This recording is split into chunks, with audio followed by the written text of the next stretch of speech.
오게 돼요. 마치 이게 팽창기가 여름이면은 풀들이 갑자기 싹 올라오죠.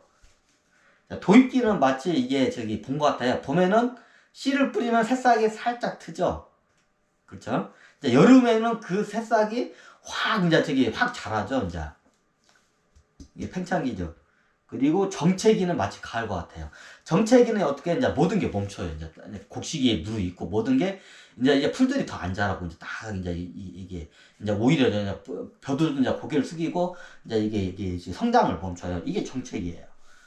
자, 예전에 그러면 이 저기 증기 기관과 증기 상선, 증기 이런 엔진을 돌리던 이런 공장들이 이제 이 팽창기까지 와가지고 이제 계속해서 이게 성장할 줄 알았어. 예전에 이만했던 그 증기 시장, 어떻게 보면 이게 증기 기관 시장이 이렇게 커졌어. 그렇죠? 너도 나도 이걸 다 도입하니까 증기 기관 시장이 겁나 커졌죠. 그러면 이렇게 커졌어. 그러면 여기서 이만큼 커졌으니까 여기서 더 커질 거라고 사람들 믿어요. 근데 시장이라는 건 항상 과포화 상태라는 게 오게 돼요. 과포화라는 건 뭐냐? 수요와 공급이 있어요. 자, 이게 기본적이죠? 공급이 수요를 갖다가 한참 앞질러요. 자, 도입기에는 공급이 거의 없어. 근데 도입기에서 팽창기로 넘어가는지 어떻게 했나요? 수요는 겁나게 이게 저기 필요로 하는데 공급이 딸려. 이게 도입기에서 팽창기에 넘어가는 현상이에요. 모든 산업은 다 똑같아요. 그러면 도입기에서 저기 막 살라는 사람 많은데 이게 물건을 만드는 데는 없어. 저기 물건 만드는 사람이 어떻게 해요? 배짱 장사를 할 수가 있죠. 내가 부르는 게 가격이야. 그 돈을 겁나게 벌어요. 이 도입기에서 팽창기로 넘어갈 때 돈을 어마어마하게 벌어요. 이때 이제 시대적인 부자들이 이때 대부분 발생해요. 그 대표적인 게 이제 미국 같은 경우에는 우리가 철도왕 있죠. 철도를 통해서 엄청난 부를 있어요. 철도왕. 두 번째가 있죠. 석유왕, 로펜널. 석유왕도 이 도입기에서 팽창기로 넘어가면서 어마어마하게 부를 얻은 양반이야. 그 초기에 도입기에서 팽창기 사이에. 그리고 이게 석유왕. 그리고 뭐 금융왕도 있죠. 금융은 이 유통시장이나 이 철강시장이 하면서 금융도 같이 커져요. 이제 채권시장도. 이제 그때 같이 금융왕이 이제 해요. 자, 미국에 저기 3대 왕이 있어요. 4대 왕인가? 4대 왕이 있어요. 저기 그 자본주의에서. 첫 번째, 우리가 잘 알죠. 로펜널. 석유왕. 자, 두 번째, 누구냐? 철도왕. 카네기인가요? 맞나? 하여튼 철도왕. 자손도 겁나게 많죠. 이 양반들은. 철도왕. 자, 세 번째, 이게 철강왕 있어요. 철강왕이 누구죠? 걔가 카네기인가? 하여튼 까먹었어요. 제가 예전에 다 알았는데.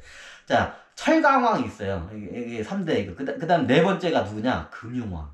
누구신지 다 아시죠? 제가 알만하면 다시 한번. 모르신 분은 자료를 찾아보세요. 미국을 갖다가 이걸 근대화에서 현대화로 넘어가면서 미국을 이끈 그 재벌들이 있어요. 이 4대 왕이 있어요. 이 4대 왕들이 그 어떤 흐름을 탔냐? 이 도입기에서 팽창기의 흐름을 탔어요.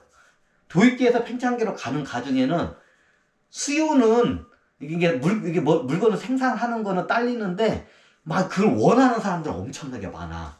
그러니까 물건이 겁나게 비싸게 팔리겠죠. 그리고 재고가 없어. 생산하자마자 막 공장 앞에서 줄 서요, 사람들이.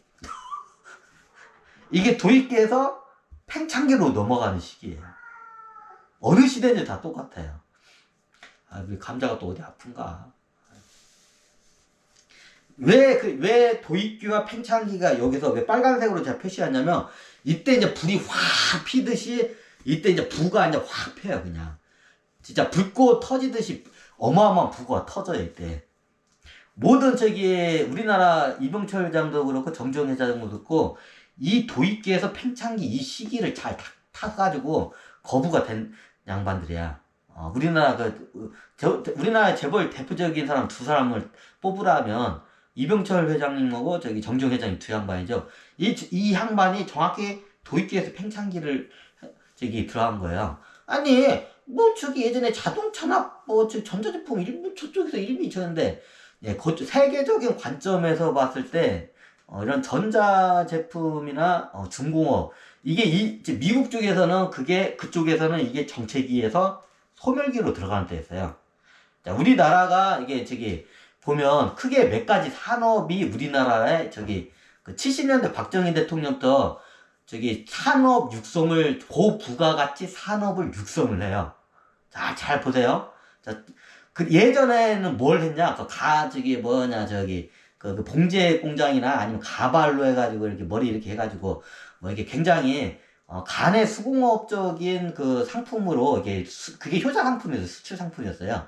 근데 그거는 돈이 안 돼. 그래서 어떤 때냐? 부가가치 산업을 끌어들여요. 우리나라에서.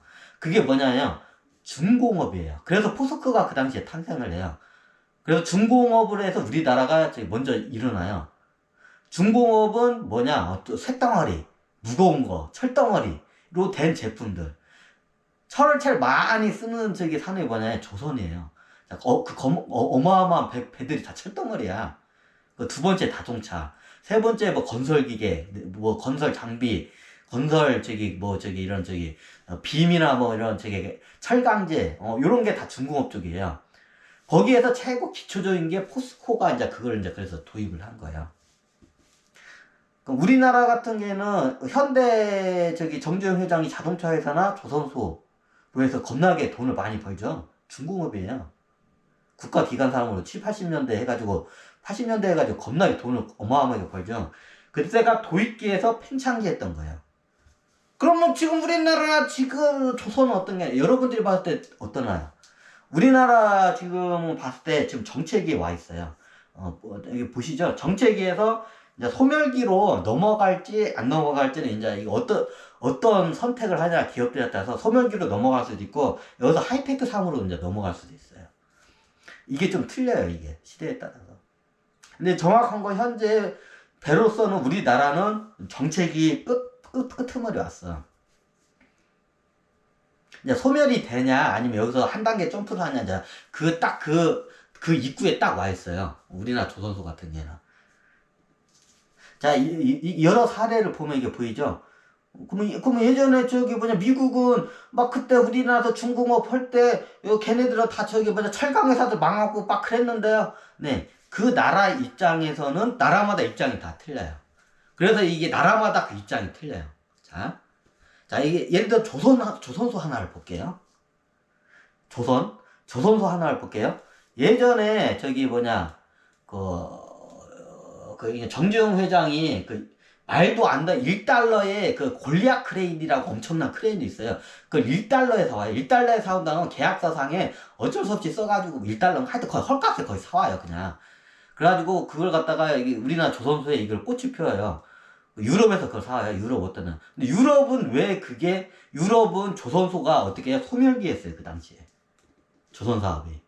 정주영 회장이 유명하죠. 정주영 회장이 이게 땡전 10원 한 장 돈도 없는데 그 외채를 들여가지고 거의 다 99%의 빚을 들여가지고 진짜 기적을 이뤄내죠. 이 양반이. 현대 조선소를 갖다가 광활인가 어디 하여튼 거기다 해가지고 짓죠. 배하고 조선소를 동시에 져가지고 말도 안 되는 거라고 해가지고 저거죠. 자, 그 당시에 유럽으로부터 골리앗 크레인 중고를 사와요. 그냥 헐값에 사와요. 똥값에. 유럽은 왜 그걸 똥값에 파는데요? 간단해요. 유럽은 그 당시에 조선 업종이 소멸기했어요, 이제. 정체기를 한참 지나고 소멸기했어요. 그러면 유럽은 소멸기고, 근데 왜 우리는 왜 그때 이제 우리가 도입기였어요, 조선소가. 이건이래, 정주영 회장이 자서전이나 예화나 드라마도 겁나게 많았죠, 정주영 이 양반 이 양반 보시면. 자, 근데 정주영 회장이 박정희 대통령 때가 조선소를 처음 낼 때, 잘 지금 보세요. 그때는 우리나라 입장에선 조선이라는 이 산업 자체가 도입기였어요. 근데 유럽은 어땠나요? 유럽은 소멸기였어요. 자, 그럼 일본이라는 나라에 대해서 이제 알고 있어요. 그럼 그 당시에 우리나라가 이거 도입을 70년, 80년대에 조선소를 도입을 할 때 일본은 어디에 있었냐? 일본은 팽창기를 넘어서 정체기로 넘어가는 때였어요.